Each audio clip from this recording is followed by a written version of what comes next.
Balik sa GMA Regional TV Live mga kapuso, hinaut nga kakuha na itong inspirasyon kining istorya sa usa ka inahan nga mo i-feature karong buntaga.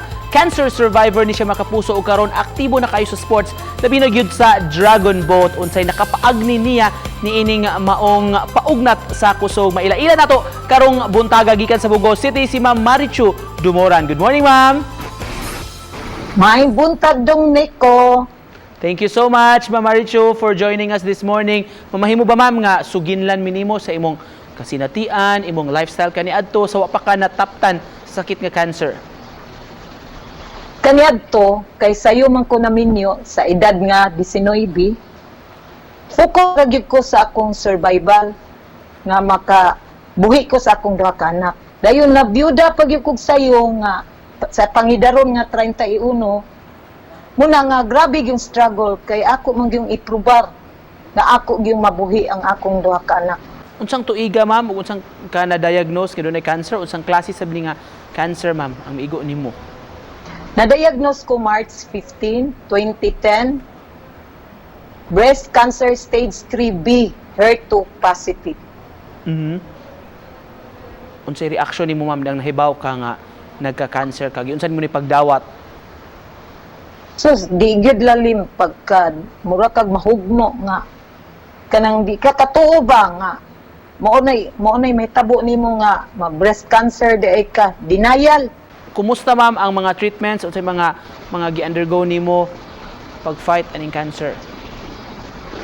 Primero ning decide dayon akong surgeon nga ipa-remove ang akong wala nga totoy. Nya mo to ang cancer na stage 3B ko nya kuan ko sa doktor nga napag ang cancer 8 ka cycles wala niya ay 4 ka cycles kay makuyapan ko sa kaisog sa tambal.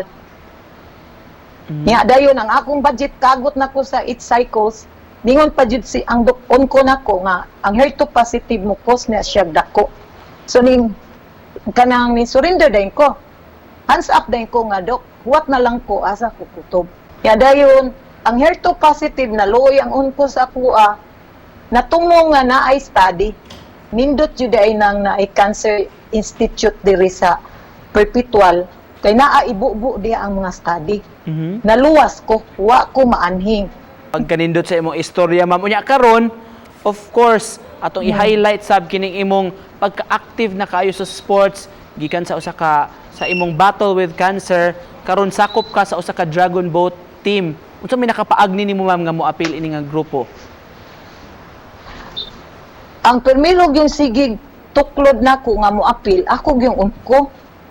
Kay kanang grupo namo kanang galabi anang grupuha gikan ana nga unko pareha mi og oncologist kay iya gyud mi i-push anang mga inana nga diin malingaw mi ba ang among utok dili ma-focus anang cancer. Tigna kay batyagon i-connect ni mus cancer wa na mo na ni unsa na pud ni. So iya may gipapila na. So ning join ko. Ya first try na ako dong. Diretso ko ka in love. Palit ko padul. Kay I feel man nga ang akong muscle nga nanggahi diri sa operasyon dapit nilihok man ning kuan siya kanabang nangawa ang banhod. Ya dayon dito sa dagat dito na ko gipahungaw ang tanan akong kaligot-got nganong na-cancer ko. Ma'am Marichu, katong nahitabo nimo, ma'am, lisod gyud to nga kasinatian kinsa may imong nahimong sandigan, ma'am, sa katong panahon sa kalisdanan? Ang Ginoo gyud number 1. Kay kanang mga tawo nga nabang nimo nagampo para nimo instrumento ra na sila sa Ginoo gitikdo nas Ginoo nga tabangi ni siya. To cap this off, ma'am, atong conversation karon kun na kay mensahe sa atong mga kaigsuonan, makapuso na atong nagtan-aw, siguro ang uban miagi sad og equally challenging pod nga mga situation silang kinabuhi, ma'am. Unsa may imong matambag nila? Pinaagi sa cancer, nausab ang akong lifestyle. Nag-focus ko sa akong kagalingon. Kay human akong serbisyo sa akong pamilya, human na akong mga anak. So karon, ang akong nakuha nga mensahe, dili ta maghuwat nga moabot pa ang cancer di kay gibuhat ko pa dito kaniadto pa ka meaningful day sa kinabuhi.